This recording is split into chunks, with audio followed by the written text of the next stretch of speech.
Kemudian kalau mau melangkahi lah, kalau memang kita itu ambil syariat Islam, ya nggak ada pelangkah-pelangkah itu nggak ada, adanya cuma keikhlasan.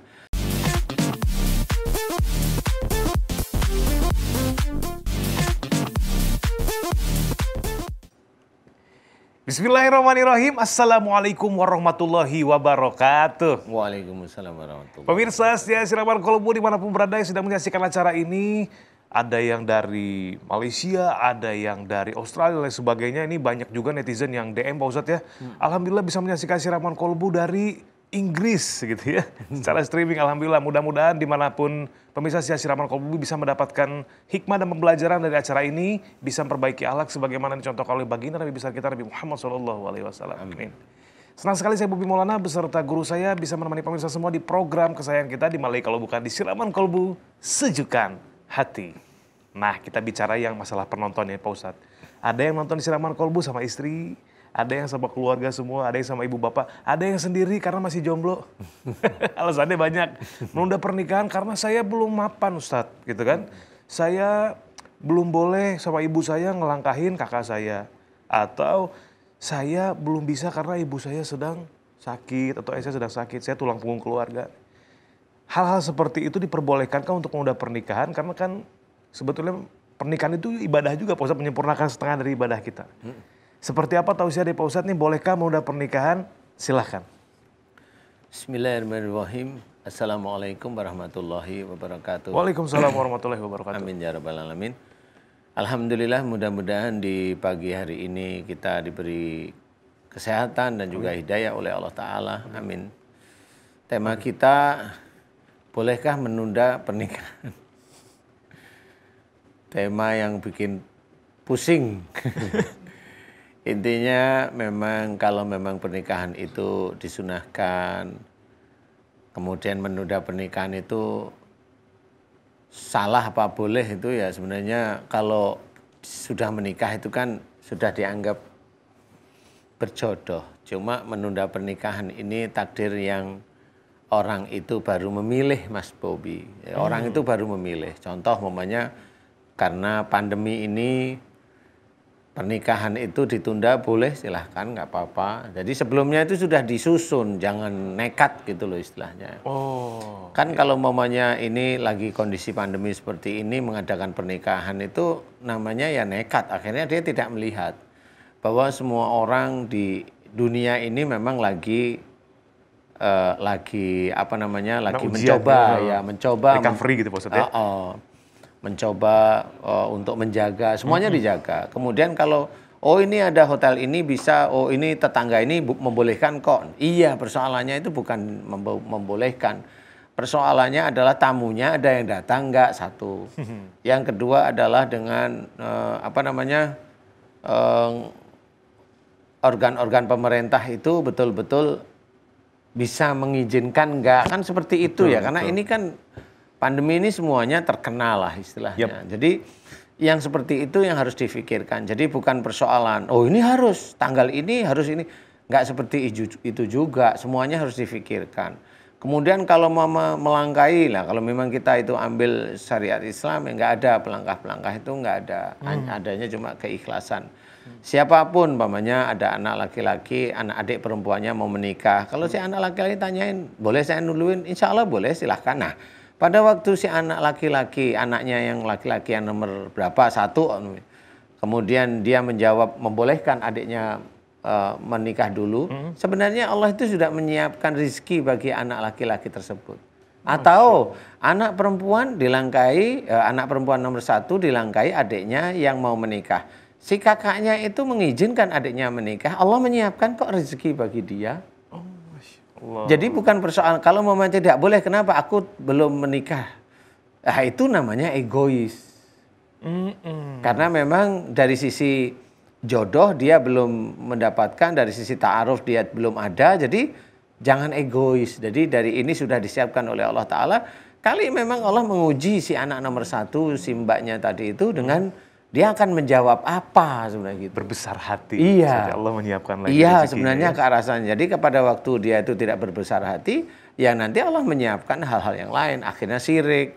Kenapa ini? Akhirnya dia berpikir yang buruk. Ya akhirnya ya dia akan tergelincir dengan cara berpikirnya sendiri bahwa dia merasa Allah itu nggak adil atau merasa saya tidak diadili dengan baik dengan orang tua saya. Akhirnya kan terjerumus sendiri.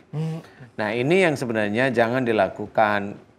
Silahkan izinkan adik kita itu menikah boleh karena Allah menyiapkan yang lain. Dan kemudian doalah yang baik. Insya Allah itu akan menjadi baik. Cuma yang susah itu adalah menjaga nafsu kita sendiri. Betul. Jadi nafsu kita itu merasa bahwa saya itu kakak paling tua, gitu ya.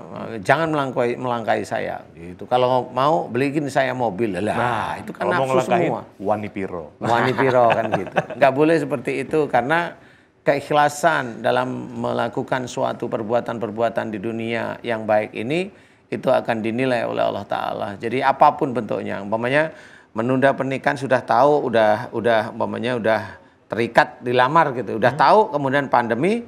Nah ini harus karena ini lagi pandemi, ayo kita undur sampai kapan? Kira-kira sekian. Kita siapin aja, tapi bukan siap secara ini ya, siap secara materinya dan sebagainya. Tapi siap dulu dilihat. Kalau pandemi masih undur nggak apa-apa.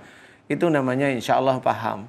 Jadi intinya kalau memang rezeki tidak akan kemana. Ya ini hanya cuma menghormati kondisi keadaan saat ini. Saat ini. Iya, karena kalau enggak kita besok juga tidak akan dihormati nanti di akhirat oleh para malaikat khususnya oleh Allah ya. Kita belajar aja dengan keadaan dengan baik. Mudah-mudahan ini bisa menjadikan gambaran sehingga kita bisa menjadi ikhlas dalam melakukan suatu hal atau menerima suatu ujian.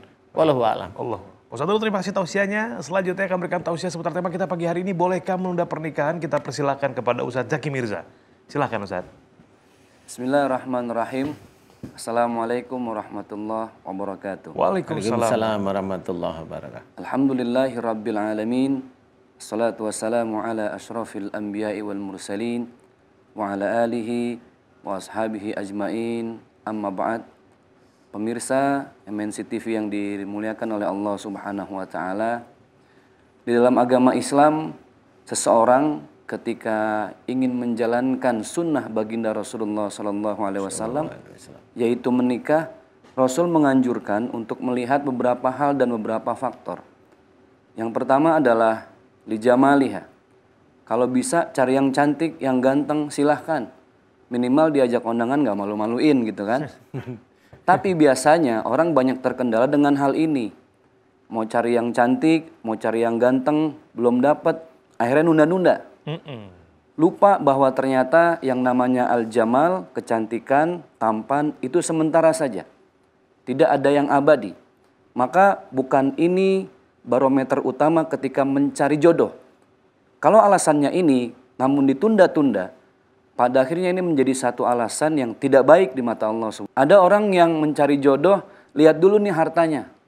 Kira-kira bisa numpang hidup apa kagak? Nauzubillahi min dzalik. Ada yang model begitu. Jadi yang dilihat bukan lagi kesolehannya, solehahnya, tapi bagaimana dia bisa memanfaatkan harta dari pasangannya. Banyak orang yang juga menunda karena alasan ini.